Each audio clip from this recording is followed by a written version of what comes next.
So I did a podcast segment a few episodes ago where I talked about selling my game collection. And since that kind of got buried in the 3-4 hour long podcast, I thought I would do a little update and a summary of where I am with that project. So basically, I identified about 100 games from my collection that I could do without. And I decided to sell them, because I wanted to make some money off of them, but I don't really need the money. I chose to sell them as an experiment to kind of test the waters of the market, at least here in the Northeast tri-state area, New York tri-state area. And the results have been extremely disappointing. Now, on the podcast I talked about, I pulled these 100 games, and I tried to sell them as a lot. Is someone going to come out and make a reasonable offer on a lot of very desirable games? If you want to know what they are, I did a video on the channel. You can see them. So that didn't really work out. I had one serious offer on Craigslist.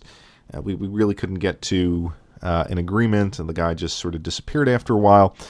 And I had offered it to a local video game store who, the owner kind of, as soon as he knew that I had some knowledge of the market for video games, he also went silent. So I broke it up, and I said, well, let me sell smaller groups of games or individual games. So just as an example, I had Power Stone 1 and 2 and Project Justice. Now, these are games that I bought. Project Justice, in particular, I bought because of the hype. I bought because I wanted a rare game that had been talked up here in the community, but I didn't really have a connection to it, although it is a very good game. I had more of a connection to Rival Schools, and I probably should have bought that. But no, I bought Project Justice, and Power Stone 1 and 2 I had picked up at a retro game store way before the kind of big, inflationary pricing here in the community. So I figured I could make a little profit off of those. I put them on Craigslist and eBay, and I just got the most insulting lowball offers on both platforms. I mean, some people offer me $20, $30 for these 3 games. It's unreasonable. And this happened with some other things I put up there: Phantasy Star, all the Phantasy Stars on the Genesis, Street Fighter 03 on the Saturn, very, very rare game. And it kind of got me thinking, what is this saying about video games as an investment? Now, you may say, well, video games are not an investment. You don't buy these as an investment. But I think if you're buying any collectible, part of collecting, and whether you want to emphasize it or not, is your ability to sell the items at, to break even on them or at a kind of a moderate profit. Now, this has been part and parcel of collecting anything for a long, long time. And I've talked about and made comparisons between video games and coins and baseball cards.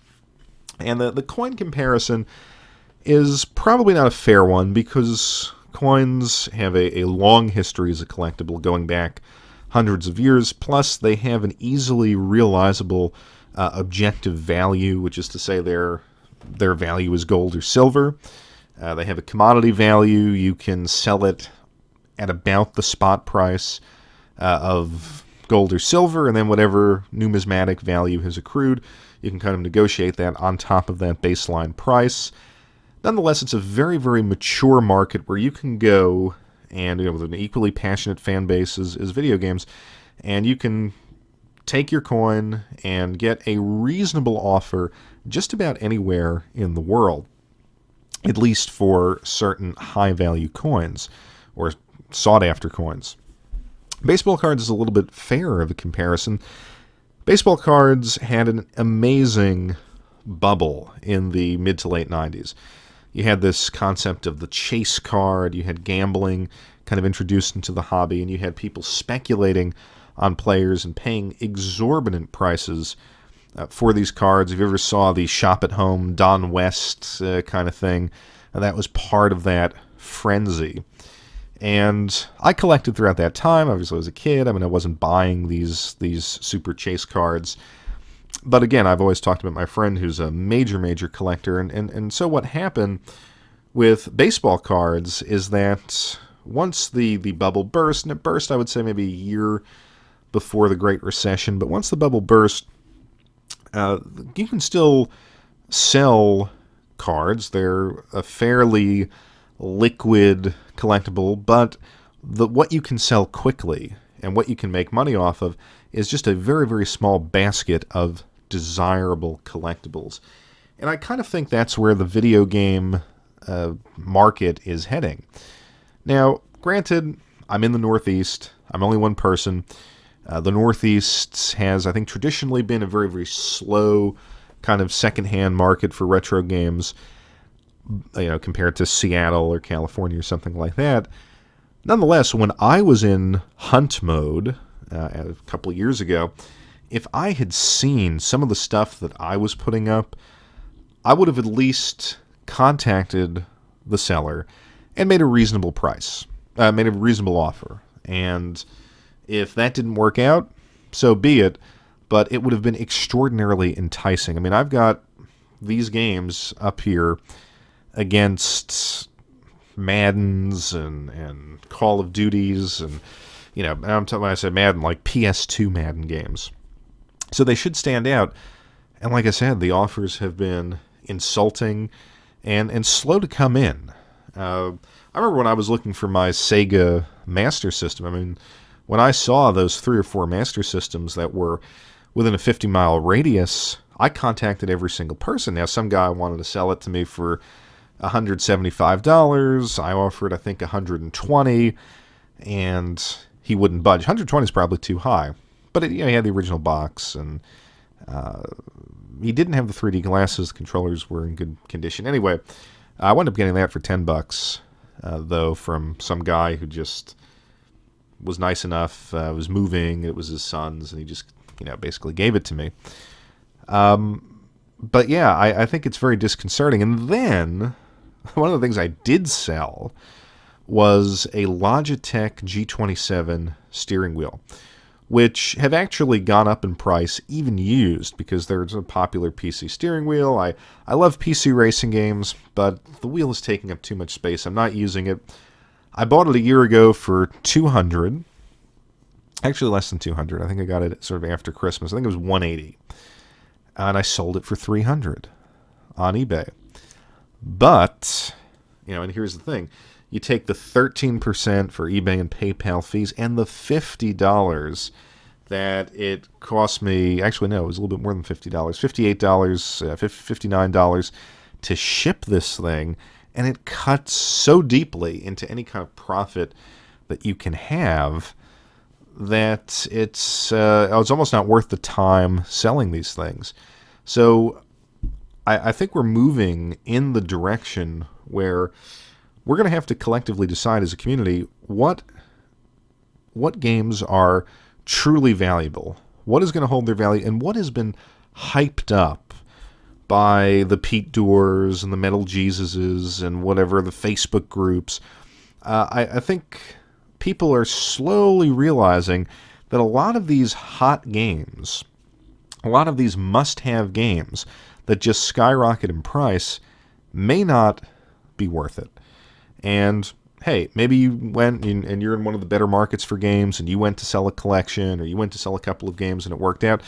That's fine, but I think as just a public service announcement to those who are getting into the hobby late, and I consider myself someone who didn't really get in late, but I didn't really sort of see myself as a collector until 2012, 2013, even though I had been buying games prior to that. But if you get in late, save your money. These things are not worth the price that they're going for right now. I mean, if you can buy a game on PSN or the Virtual Console or 3DS or whatever, or if you can download a ROM and play it on your computer for free, do not spend money on this. It's simply not worth it. There are better ways to invest your money. There are better ways to just use your money than buying an old game. And it sounds counterintuitive that I'm saying this as I'm trying to sell old games and kind of realize some degree of profit.